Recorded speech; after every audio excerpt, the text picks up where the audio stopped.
Donc notre travail à nous, c'est de essayer de trouver le maximum de preuves pour aider ces familles et ces enfants pour apporter le dossier ficelé soit à la police, à la gendarmerie ou au parquet.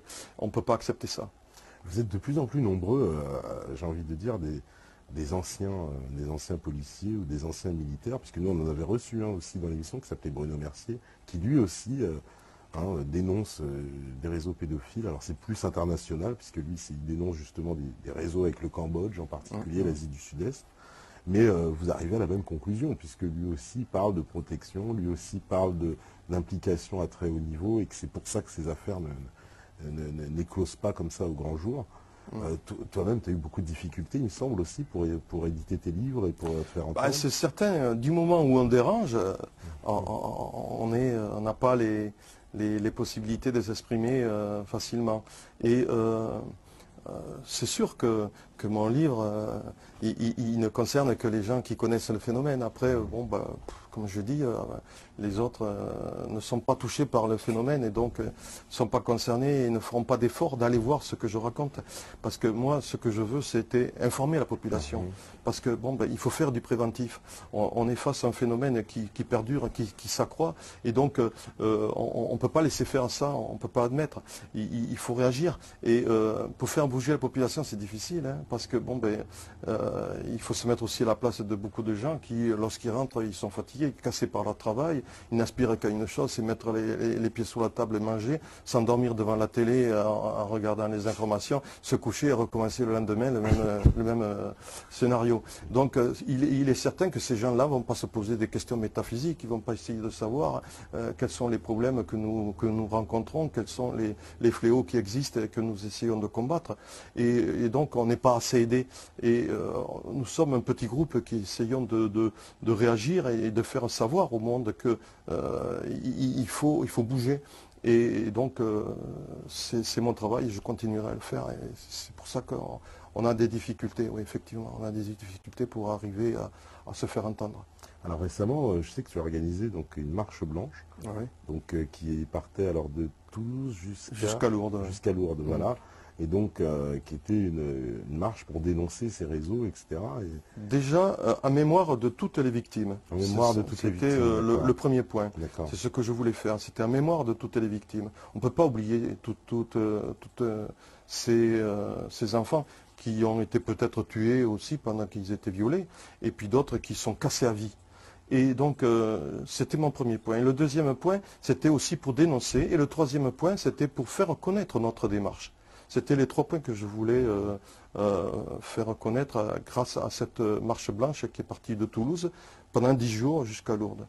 On a souffert beaucoup parce qu'on a fait quand même, on a marché pendant 330 km, parce que nous n'avons pas marché dans une ligne droite, on a marché en zigzag selon les communes qui pouvaient nous recevoir. Et il n'y en avait pas beaucoup, parce que quand je vois qu'il m'a fallu faire 10 étapes et j'ai eu énormément de mal à trouver les 10 communes pour nous accueillir. Et alors que tu en avais contacté, je crois que tu m'as dit 90, c'est ça? J'en ai contacté énormément, ouais. Et donc, on a beaucoup souffert. Tous ceux qui sont venus à cette marche pourront le dire et le témoigner. On a tous eu des ampoules, on a eu tous des entorses, on a eu tous mal aux genoux, aux chevilles, etc. Il y en a qui ont abandonné, d'autres qui ont repris des relais, etc. Moi, je suis content. J'ai réussi à faire la totalité. Il y en a d'autres aussi. Et j'ai ma fierté. Je suis content. Je suis arrivé à Lourdes. Et je me suis fait très mal. Je peux vous dire que même à une étape, j'ai cru que j'allais tomber dans les pommes et j'ai été très mal. C'était une étape qui avait été très difficile, en plein soleil. Je crois que j'ai chopé une insolation et mais j'étais très mal, j'étais à ras de m'évanouir. Mais je voulais y aller. Il y en a un qui a terminé avec des béquilles. Donc, pour dire la volonté quand même de ces jeunes, parce qu'il y avait aussi pas mal de jeunes, quelques-uns qui avaient pas tout à fait mon âge, mais qui n'était pas loin. Et moi, quand même, qui ai dépassé largement les 60 ans, je voulais y arriver. On est arrivé, on a été content, on est arrivé à Lourdes. On a fait ça pour ces enfants, on a fait ça pour se souvenir des souffrances qu'ils ont vécues. On a fait ça aussi pour que on puisse arrêter ce phénomène, l'éradiquer totalement et on a fait ça aussi pour que les gens sachent. Parce qu'on s'est rendu compte pendant qu'on faisait notre marche qu'il y a des gens quand même qui écoutent, des gens qui nous klaxonnaient, des gens qui nous disaient bonjour, parce qu'on avait des banderoles, on savait pourquoi. Puis on avait des maillots où c'était écrit dessus, des maillots blancs, où on avait marqué ce qu'on faisait, des gens qui sont venus discuter avec nous, des gens qui nous ont offert à boire, des gens des maires qui nous ont offert l'apéritif, un apéritif dînatoire, des maires qui nous ont, et des communes qui nous ont offert le petit déjeuner, etc. Donc, je me suis rendu compte que cette marche, elle a eu un certain impact. Pas l'impact que je pensais, parce que je croyais qu'on allait être beaucoup plus nombreux. Je pensais que aussi il y aurait eu davantage de gens qui auraient été sensibles à notre manifestation, à notre marche blanche. Mais c'est la première. Si nous pouvons en faire d'autres, j'espère que nous aurons un impact supplémentaire plus fort et que nous parviendrons à nous faire écouter et à faire en sorte aussi que ce phénomène soit totalement éradiqué. C'est ce que je cherche. Parce qu'il y a de plus en plus de gens quand même qui se prennent conscience. Moi aujourd'hui, quand j'ai été dans plusieurs manifestations assez récemment, et j'ai vu, à ma grande surprise, pas mal de banderoles avec arrêtons les réseaux pédophiles, dénonçons. Il y a un travail à cause d'Internet, enfin grâce à Internet, Oui. il y a eu un... Oui, heureusement. Comme je dis, il y a des jeunes qui ont le courage de s'investir. Parce que c'est pas évident, hein, c'est du travail, parce qu'il n'y a pas que dénoncer, il y a aussi quelquefois faire des petites enquêtes pour voir si... parce que nous connaissons des gens qui nous disent, bon ben, on pense connaître des pédophiles qui agissent dans notre commune. Donc on va sur place, on essaie de voir, on essaye de faire le travail des policiers et des gendarmes, parce que nous, on n'hésitera pas à mener des dossiers ficelés aux policiers et aux gendarmes pour qu'ils travaillent et qu'ils continuent de faire des investigations, parce que nous, on n'a pas les moyens qu'ils ont. Hein. Mais on commence déjà à sortir de l'œuf l'histoire, et si elle est déjà un petit peu ficelée, on a des chances qu'elle sera plus prise au sérieux par les institutions qui feront les investigations par la suite. Donc c'est un travail qui est difficile, c'est un travail ingrat. C'est pour ça que moi je suis content de voir qu'il y a beaucoup de jeunes qui s'investissent dans ce genre de manifestations pour ces enfants qui sont violentés et torturés et violés.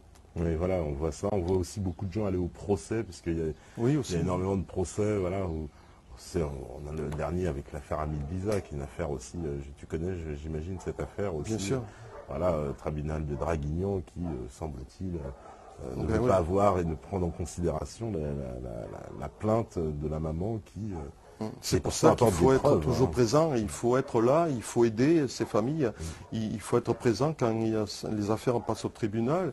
Il faut démontrer que nous sommes aussi une puissance, une force derrière, et que nous ne nous laissons pas berner, et que nous voulons aboutir. Et vous, justement, alors toi, tu n'as pas créé d'association, justement, non Si, je suis le parrain d'une association qui s'appelle Offrons-leur le sourire. Et donc, je travaille au sein de cette association, qui travaille surtout au niveau de l'ASE. Parce que bon, la présidente de cette association voudrait aider un petit peu ces jeunes qui se retrouvent dans ces foyers, parce qu'on s'est rendu compte qu'ils étaient déchirés, ils étaient coupés du monde, coupés de leur famille, ils étaient, comment on pourrait dire, un peu, entre guillemets, en prison, alors qu'ils n'y sont pour rien. Et ces jeunes-là, il faut les aider. On avait tenté l'an dernier de faire des cadeaux aux plus jeunes qui étaient placés dans ces foyers. Et malheureusement, on n'a pas été assez suivi, on n'a pas pu le faire. Et on va essayer de recommencer cette année parce que bon, on veut redonner le sourire à ces enfants. Comme vous les voyez, ils sont tristes. Hein. On le voit, ils sont malheureux. Et puis il y en a beaucoup qui une fois qu'ils sont dans ces foyers, sont coupés du monde, ils sont coupés de la famille, ils sont coupés de ce qu'ils avaient l'habitude de vivre habituellement. Ils n'ont plus envie de travailler à l'école, ils n'ont plus envie de rien. Et ils sortent de là, ils sont malheureusement presque des futurs truands ou des futurs mendiants, quoi.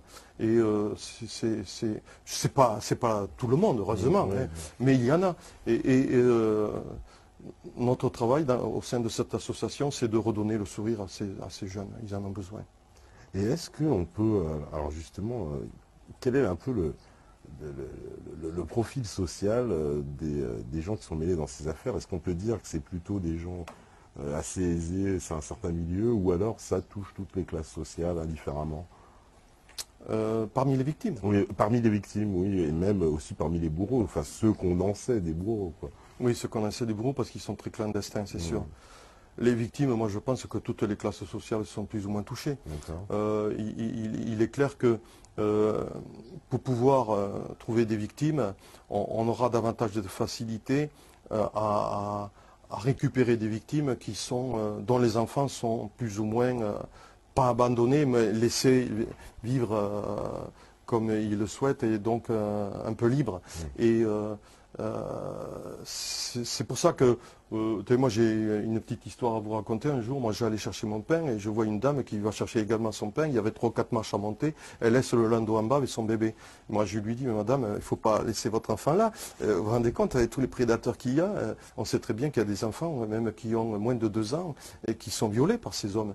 Et je lui ai dit, il ne faut pas laisser. Et elle m'a regardé tout étonné, elle m'a presque insulté. Elle m'a dit de quoi je me mêle. Et moi, je me suis pris mon cigare, j'ai allumé mon cigare. Pendant qu'elle discutait, qu'elle était allée chercher son pain, ben moi, je suis resté à côté du landau.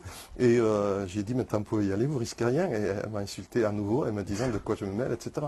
Mais j'ai fait un travail de prévention. J'ai essayé de lui faire comprendre qu'il ne fallait pas qu'elle le fasse. Mais comme toujours, c'est comme le cancer, c'est ce que j'ai dit. On ne pense pas être touché un jour. Mais voilà, le jour où elle sera touchée, c'est ce que je lui ai dit, madame. Si un jour votre enfant disparaît, ben vous allez vous le reprocher à vie. Et après, vous viendrez me voir pour essayer de le retrouver.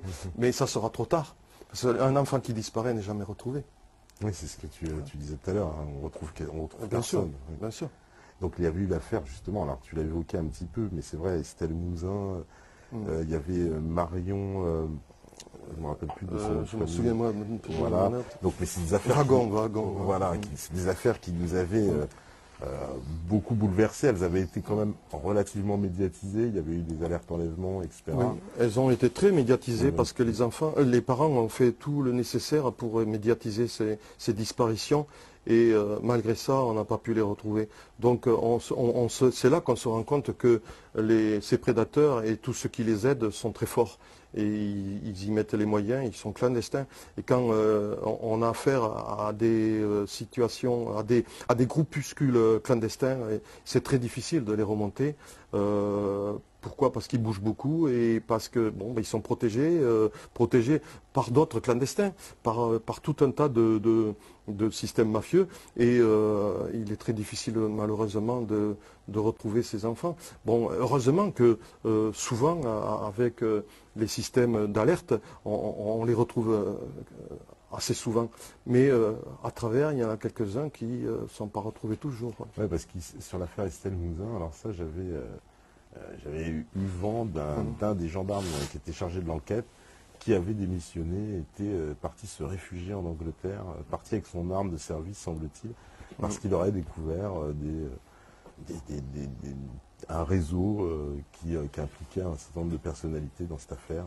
Et donc, ça devenait trop dangereux pour lui et il a carrément fui la France. Je ne sais pas si tu as eu ces informations. J'en ai entendu parler, mais là aussi, Ouais. malheureusement, j'en ai aucune preuve. D'accord. J'en ai entendu parler. Puis il faut se mettre aussi à la place des parents.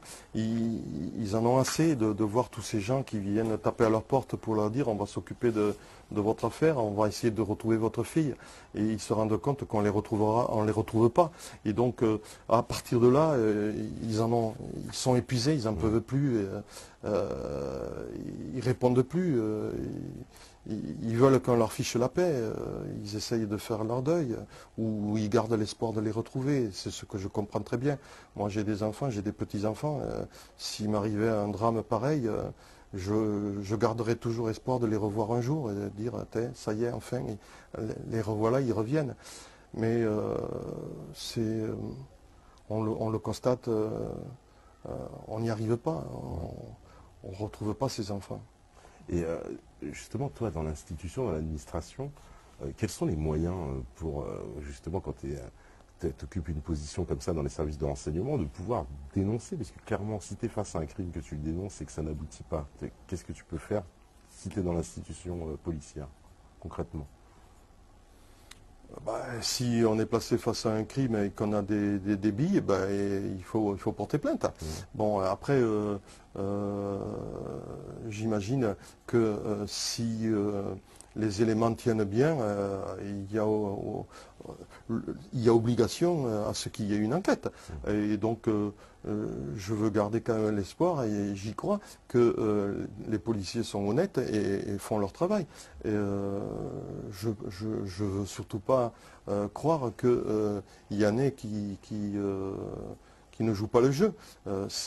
On est flic, hein, on doit faire notre travail. On a des gens qui viennent nous apporter des éléments, il faut les étudier, il faut les examiner à fond. Comme nous, on disait toujours, dès qu'on enquête, on a plusieurs portes et on prend chaque fois une porte et dès qu'on ne trouve rien, on la ferme, on passe à l'autre, etc., jusqu'au moment où on peut réussir à remonter jusqu'à celui qui a commis le crime.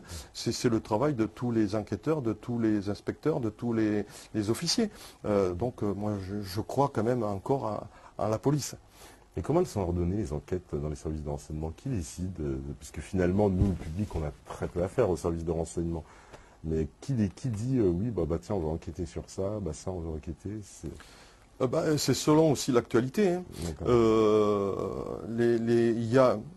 Moi, j'ai travaillé au sein des renseignements généraux. Au sein des renseignements généraux, on avait des secteurs bien définis et on enquêtait sur des secteurs qui étaient bien définis.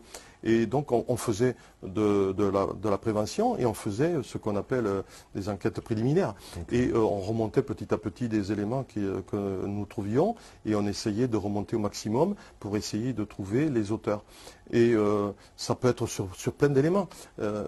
Moi, j'ai travaillé à un moment donné sur des phénomènes nouveaux, c'est-à-dire, par exemple, les Hells Angels, les motards dangereux qui sont connus pour pas mal de délits et quelquefois des crimes. Oui. Et j'ai travaillé sur les hooligans, j'ai travaillé sur les rave parties, j'ai travaillé, et puis j'ai travaillé en fait aussi sur le satanisme, et c'est là que j'ai découvert pas mal de choses. Et donc, on fait quand même du travail personnel. Et en travaillant, on trouve des filières, on trouve des sources, on remonte pour les connaître, pour les identifier et pour connaître le degré de dangerosité des éléments qu'on a identifiés. Et après, si on s'aperçoit que les éléments que nous avons trouvés sont ultra dangereux, on passe le dossier à la PJ parce que nous ne faisons que de l'information. Nous ne sommes pas donc répressifs. On passe le dossier à la PJ qui après continue à investiguer sur les éléments que nous avons apportés. Voilà. D'accord, donc vous apportez toutes les informations, voilà. Et ensuite eux-mêmes après travaillent sur le côté pénal de l'affaire. Nous faisons que de la recherche d'informations. Voilà. Alors finalement, ça peut très bien aussi donc bloquer après au niveau de la PJ. On lui amènerait les dossiers, puis après la PJ, on met ça dans un placard et puis c'est terminé. Si c'est vrai, c'est triste. Mais j'espère que non. J'y crois pas non plus. Et j'espère que non. D'accord. Parce qu'on se demande, c'est vrai que c'est ça qui nous étonne le plus, c'est de voir à quel point ces affaires n'aboutissent pas. C'est ça qui est vraiment. Alors après, si elles n'aboutissent pas, c'est vrai que c'est pas toujours évident aussi. Hein. On a fait quand même un grand saut grâce à l'ADN. Oui. On arrive à remonter pas mal de choses, mais c'est vrai que quand on n'avait pas l'ADN, c'était beaucoup plus difficile. Maintenant, on dispose d'un élément qui est très intéressant pour mener les investigations.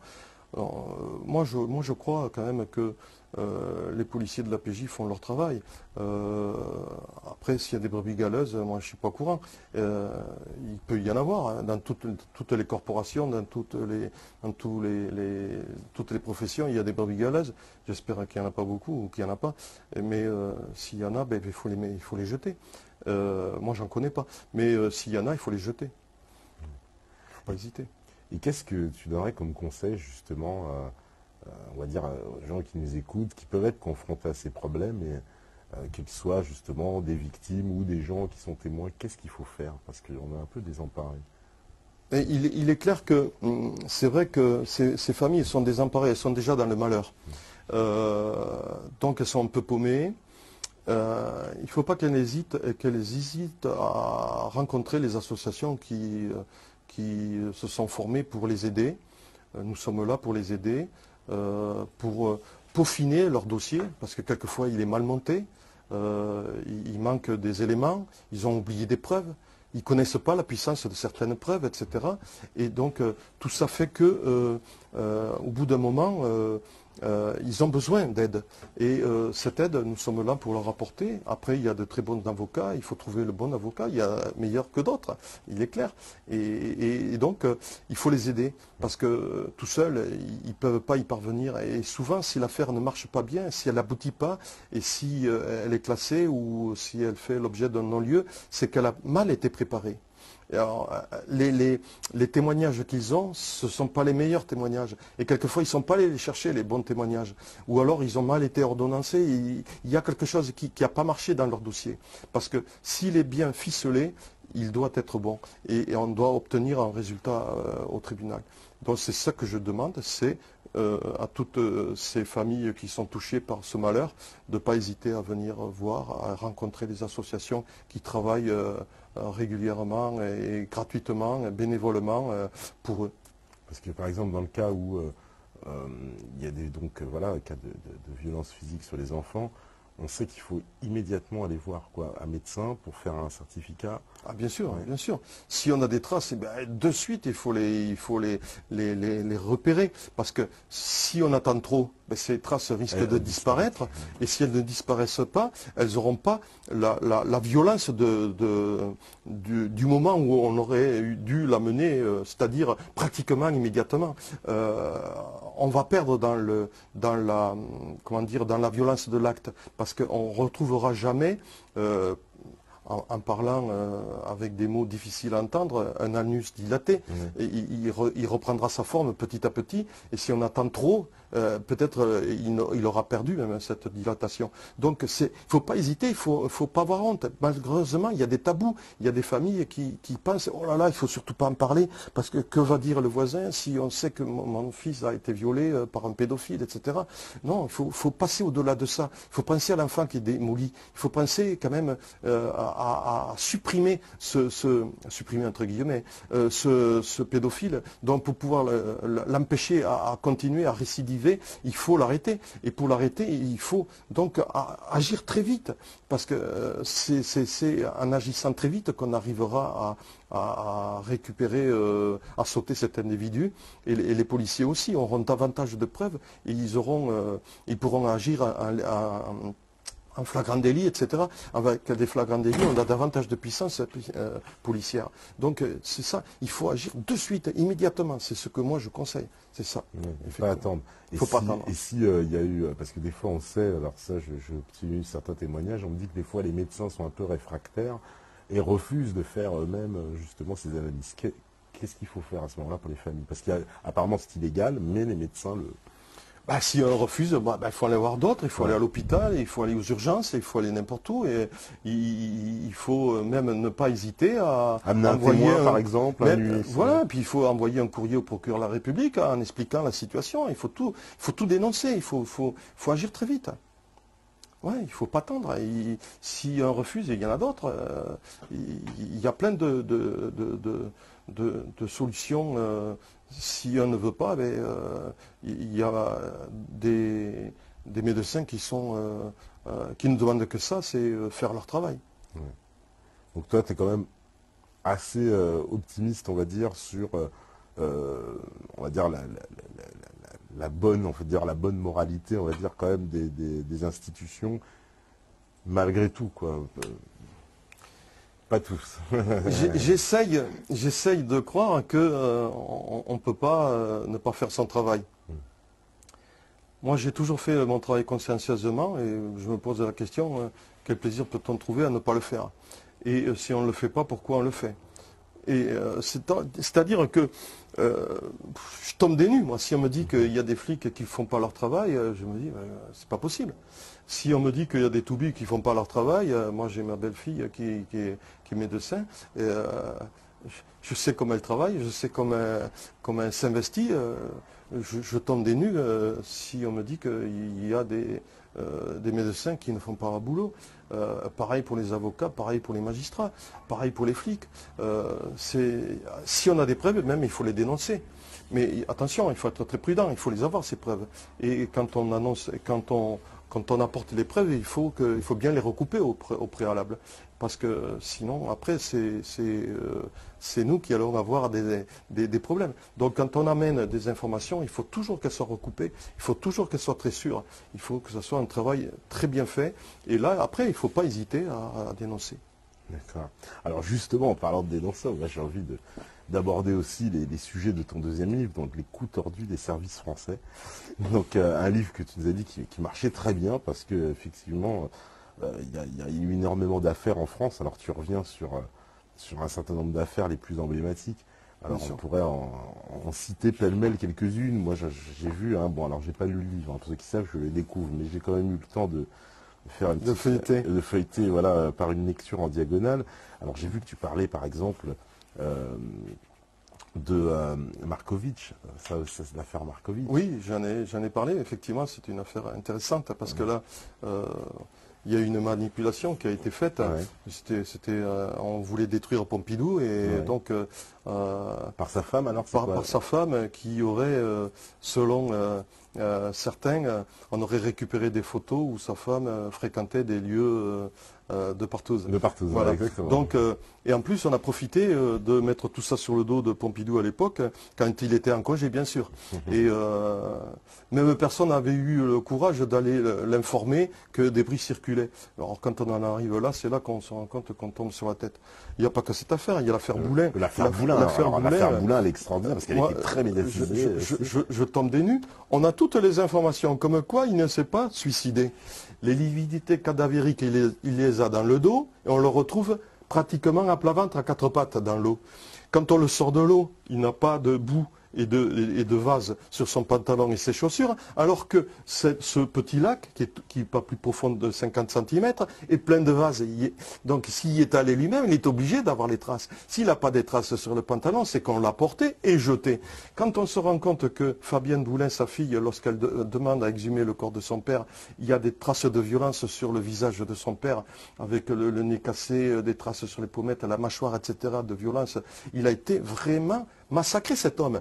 Et on ne va pas, avant de se suicider, se donner des coups. Ça ne tient pas debout. Et pourquoi les poumons ont disparu? Quand Fabien Boulin a voulu voir s'il y avait des traces dans ses poumons de l'eau,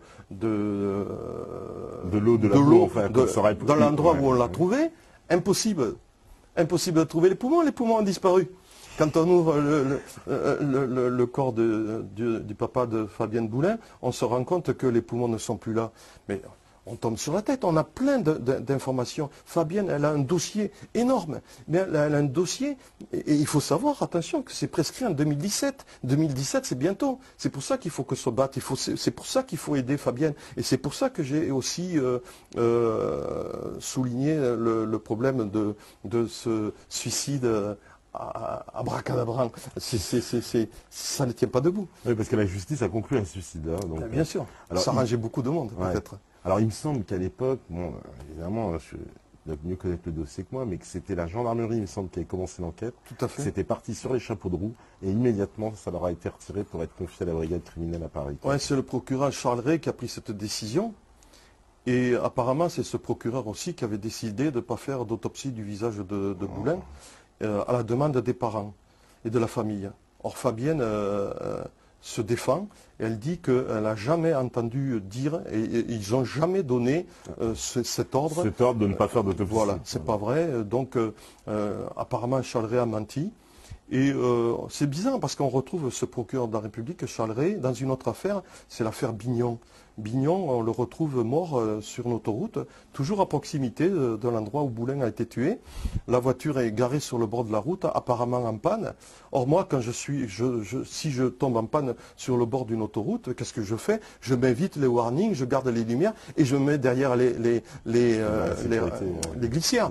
Or lui non, il éteint les lumières, il met pas le warning, il gare mal la voiture et il se met pas derrière les glissières, il reste au volant de sa voiture. Un camion arrive, catapulte, la voiture prend feu et il meurt.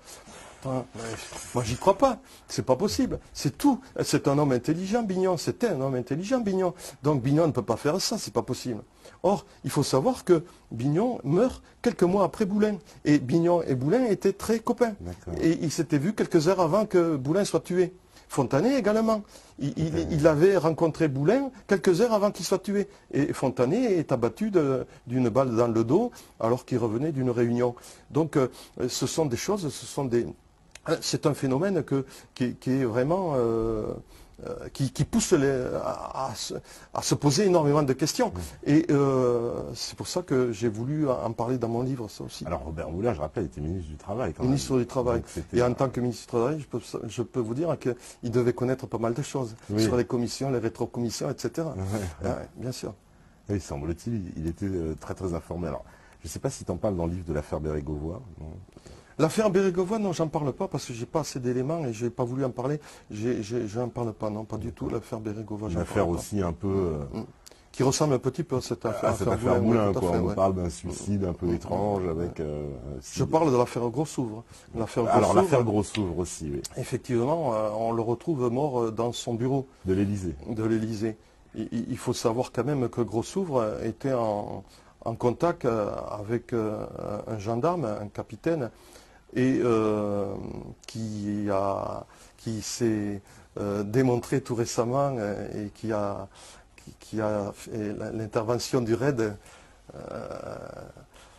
Bon, donc cet homme était au courant de pas mal de choses. Il était allé au Rwanda, il a vendu des armes alors que l'ONU avait interdit de vendre des armes à la peuplade Hutu à l'époque. Et donc cet homme-là, ce gendarme, je ne donne pas le nom parce que, bon, quoi que je le donne dans mon livre, a été entendu et apparemment il est malade, il a la maladie de Parkinson et donc il ne peut plus trop bien répondre aux questions qui lui sont posées. Il a perdu la mémoire, il a perdu beaucoup de choses et il ne peut plus trop s'expliquer. Ça tombe très bien. Mais moi je n'hésite pas dans mon bouquin de dire que s'il y a eu un génocide au Rwanda, il n'y est pas pour rien. Alors, je ne sais pas si tu abordes aussi Charles Hernu. Non, pas du tout. Je l'ai pas eu. J'en ai choisi que quelques-uns. Je ne peux pas tout mettre. Il y en a tellement. Oui, voilà, il y en a tellement, finalement, oui. Un peu emblématique quand même aussi. Alors, j'avais vu aussi, la mort de Jean de Broglie. Oui, alors là, c'est quelque chose d'assez particulier. Oui. C'est une nébuleuse. De Broglie vivait dans une nébuleuse. C'était un homme bizarre. Tout le monde était au courant, surtout les tripatouillages qu'il faisait, mais personne n'est allé lui dire, attention, tu es en danger. Ça, je ne comprends pas. C'est la moindre des choses. Moi, je pense qu'on aurait dû même l'interpeller. Oui. On aurait dû lui demander des précisions sur tout ce qu'il faisait. Non, on l'a laissé tranquille, on l'a laissé faire, on l'a laissé se mouiller, s'embourber, jusqu'au moment où il est mort. Il est mort, alors là, d'une manière assez particulière aussi, et il faut lire mon livre parce que je ne peux pas tout dire non plus, parce que sinon après mon livre on ne le lira plus. Mais non, mais c'est vrai que c'est un cas assez particulier là aussi, et j'ai pris un grand plaisir à l'écrire parce qu'on tombe sur la tête là aussi. Oui, alors moi aussi, je reviens un peu sur la mort, par exemple aussi de Mehdi Ben Barka, parce que ça c'est une affaire. Alors l'affaire Ben Barka, c'est très ancien. C'est très ancien, Donc c'est un opposant marocain. J'ai pris un grand plaisir à faire cette affaire Ben Barka, à reprendre cette affaire Ben Barka parce que là aussi, il avait tous les services secrets sur le dos. Voilà. C'est incroyable, jusqu'à la CIA. Mais il y avait tout le monde. Il y avait le Mossad, il y avait la DGSE. Enfin non, c'était pas la DGSE, c'était le SDEC à l'époque. Il y avait tout le monde. Apparemment, il faisait même le double jeu. On y avait tout trouvé, ce pauvre homme. Et donc, il disparaît. C'était des des petites frappes qui l'ont interpellé, qui l'ont amené dans un piège et qui l'ont soit torturé, On dit ou qu'il a été même- coulé dans un bain d'acide, enfin ce que ou même presque tué. On ne sait pas si c'est les petites frappes qui l'ont tué en le questionnant, ou si ce sont les services secrets de son pays qui sont venus pour le tuer. Mais en fait, c'est vrai, et effectivement aussi, on dit que peut-être son corps a été rapatrié et il aurait été jeté dans qu'on appelle ça, un récipient rempli d'acide, et il semblerait aussi que ça se fait assez régulièrement là-bas. J'en parle aussi effectivement de cette mort possible. Moi, je pense qu'il a été tué en France par ces gens-là, par ces petites frappes, qui ont été tuées elles aussi par la suite, parce qu'il fallait surtout pas qu'elles parlent. Mais c'était des truands, c'était des gens qui étaient manipulés, et puis a participé aussi le SDEC, a participé les RG, a participé la police plus ou moins. Il y a eu un tripatouillage incroyable. Cette affaire Ben Barka n'est vraiment pas claire, elle est vraiment tordue. Et là, pour savoir la vérité, on la saura jamais. Mais il y a trop de choses compliquées et bizarres dans cette affaire pour qu'on puisse dire que Ben Barka a été surveillé, c'est sûr. Il fallait le tuer. Il était devenu un homme dangereux. Et c'est comme, alors, une affaire qui fait lien, si j'ose dire, avec le premier sujet, c'est l'affaire du pasteur Doucet aussi.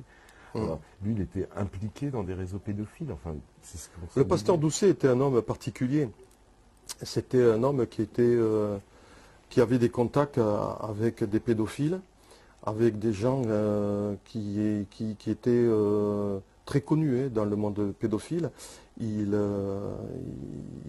avait comme amant des hommes qui étaient qui étaient vraiment mêlés dans des affaires de pédophiles.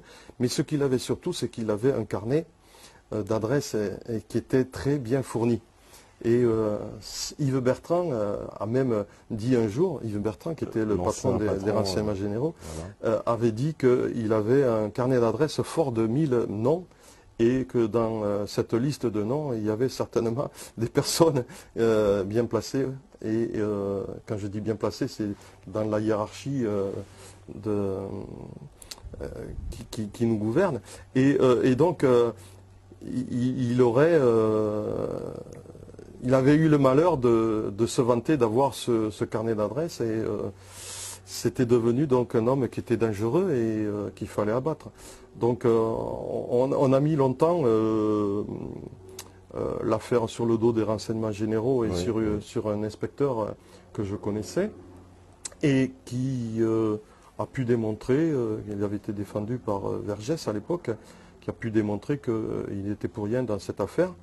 Et donc, c'est resté toujours un point d'interrogation. Comment est-il mort?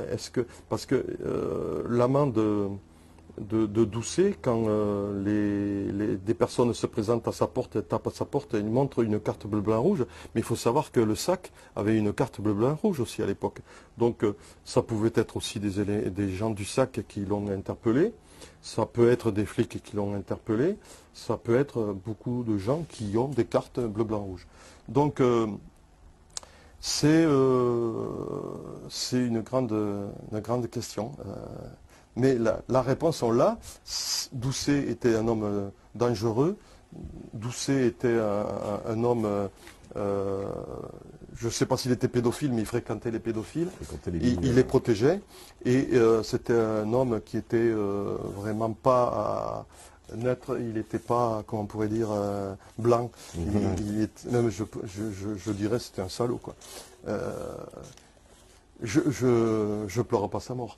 Mais parce que cet homme était vraiment... en lisant mon livre, j'apporte beaucoup de preuves sur sa dangerosité. Sur sa dangerosité, oui. Parce que bon, il y en a beaucoup qui avaient essayé quand même de le défendre à l'époque. Oui, mais c'est que aussi n'était pas très clair. Alors, il y a une affaire, évidemment. Alors là, on ne peut pas échapper, puisque c'est une affaire qui a un des plus, on dirait l'un des plus grands fast flags pour la France, c'est l'affaire Mohamed Merah. Ouais. Alors en plus, on est ici même à Toulouse où se sont déroulés les faits. Ouais.